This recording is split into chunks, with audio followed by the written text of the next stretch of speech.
আপনি কি খেয়াল করেছেন আপনার ফেসবুক নিউজ ফিডে এমন সব ছবি এবং ভিডিও বা ধর্মীয় অনেক কিছু যেগুলো দেখে আপনি একেবারে আশ্চর্য হয়ে গেছেন এবং লাইক কমেন্টে গিয়ে লিখতেছেন মাশাল্লাহ ওয়াও।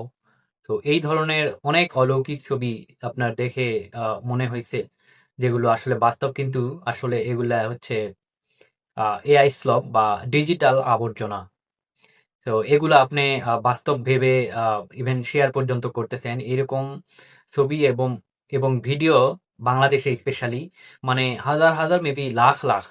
তো আসলেই এগুলা কি বাস্তব? এগুলো বাস্তব নয় এবং সব এআই এর কারসাজি এগুলো। এবং এটা একটা সমস্যা। ইভেন এগুলো দিয়ে হচ্ছে টাকা পর্যন্ত চাওয়া হচ্ছে এরকম, মানে একটা সাপোজ অসুস্থ একটা ছেলেকে বানায় এআই জেনারেটেড ছবি। তো এগুলো আসলে এরকম থার্ড ওয়ার্ল্ড কান্ট্রি বা এরকম বাংলাদেশে বেশি সমস্যা। এই সমস্যা হচ্ছে খালি এই পর্যন্ত নয়। সমস্যাটা আরো জটিল হয় যখন গত বছরের শেষ দিকে গুগল থেকে একটা জিনিস জানানো হয়।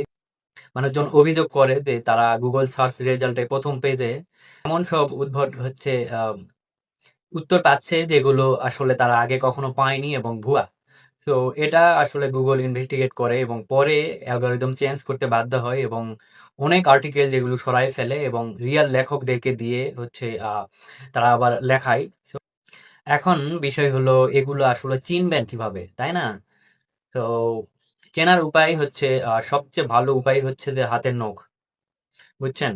মানে এখন লেটেস্ট যে একদম মানে ফাটাফাটি যে এআই গুলো আছে, মডেল গুলো, এগুলো আপনার মানুষের হাতের আঙ্গুল ঠিক মতো তৈরি করতে পারে না বা জেনারেট করতে পারে না।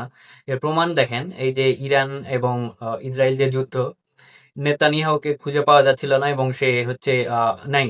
তো একটা এআই জেনারেটেড ভিডিও ভাইরাল হয়েছিল, আপনারা দেখছেন। তো ওখানে কিন্তু স্পষ্ট দেখা যাচ্ছিল তার হাতের আঙ্গুল আসলে 6টা।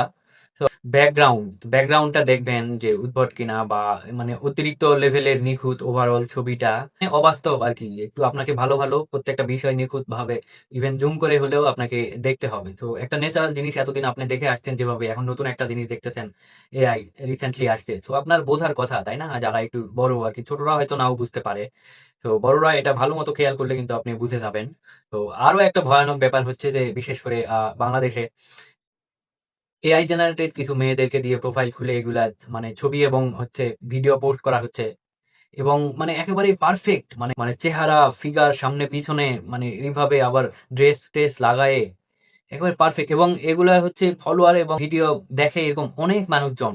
তো এটা হচ্ছে আরো ইভেন শঙ্কার এবং চিন্তার বিষয়।